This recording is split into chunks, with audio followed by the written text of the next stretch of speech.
we are continuing with our relations and functions. So remember, a function is a relation in which each input has exactly one output. So today we're looking at function notation. Function notation means that equations that represent functions are often written in function notation. So if we have the equation y equals 3x plus 2, in function notation, this can be written as f of x equals 3x plus 2. Okay, remember that symbol, f of x, replaces the y value.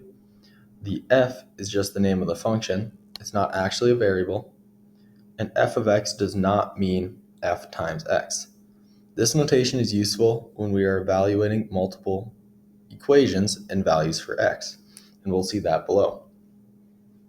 So what you guys need to remember is that x represents the input and f of x represents the output. The coordinates x, y can also be written as x and f of x. So our input is x, f of x is output. So this is what they meant above. So we have f of x equals 3x plus 2. That is the function f. G of x equals x squared plus 5. That's the function g. And same goes with h.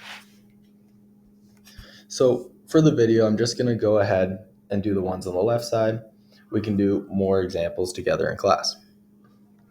So if we want to evaluate what's f of 3, essentially what that means is that 3 becomes our x value.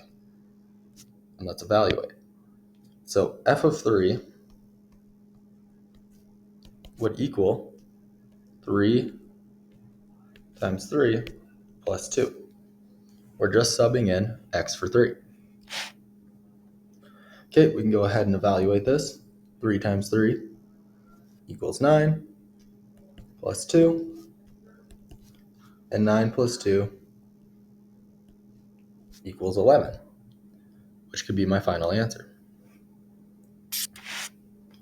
Okay, continuing down, we have g of negative 2. So let's substitute negative 2 in for x within function g.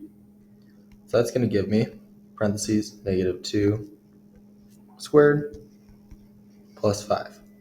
Make sure whenever you are substituting in a value that you substitute in with parentheses.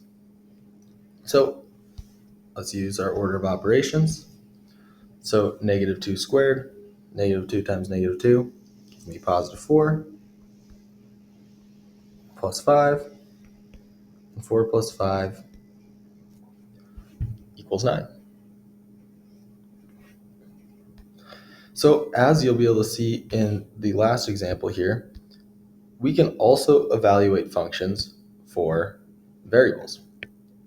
So for number 7, we have g of x plus 1. So what we're going to do is substitute x plus 1 in for x. So g of x plus 1 equals, so our original function is x squared plus 5. But instead of x squared, we are going to substitute x plus 1. So once again, use parentheses. X plus 1 squared plus 5. From here, make sure you evaluate correctly. Since we have multiple terms inside of parentheses to an exponent, we have to write this out. So this would equal x plus 1 times x plus 1 plus 5. We'll have to make sure that we FOIL our terms being multiplied.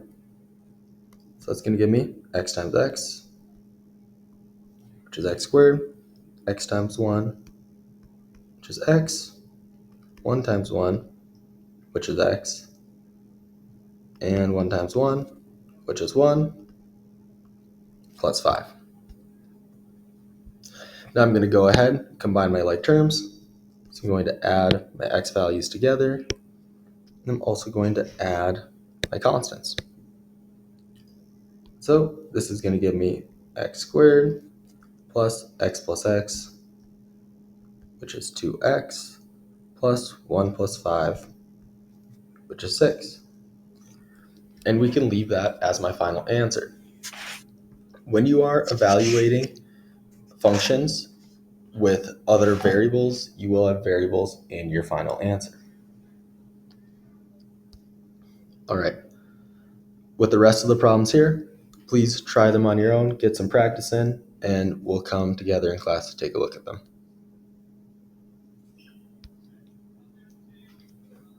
Okay, the next section here is evaluating a function given an equation, table, or graph.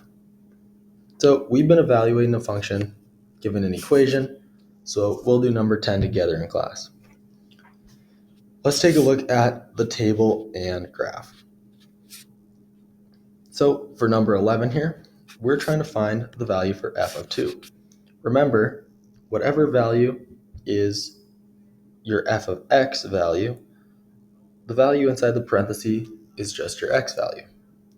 And in this case, we're taking a look at what output we get when 2 is our input. So when 2 is our input, our output value is 10. So f of 2 just equals negative 10. Your process with the graph is very similar. We're trying to find our value for f of 2. So when 2 is our x value, what is our y value? So when 2 is x, our y value is going to be -1, -3. So since our y value is -3, that would give us the ordered pair, 2, -3. So in this case, -3 would be our output. And that's how you evaluate using a graph. So the rest of the questions here on the notes is just evaluating a function using the following graphs. So let's just look at number 13 and we'll leave the others for class. So when we are evaluating f of 0, when x is 0, y is going to be positive 2. When x is -1, y is going to be positive 3. And when x is 2, y is going to be 1, 2, 3, 4, 5, 6. And that's the process that you guys are going to use for the rest of the graphs. All right, please try the other examples out on your own, and please bring any questions that you have to class. Thanks for watching.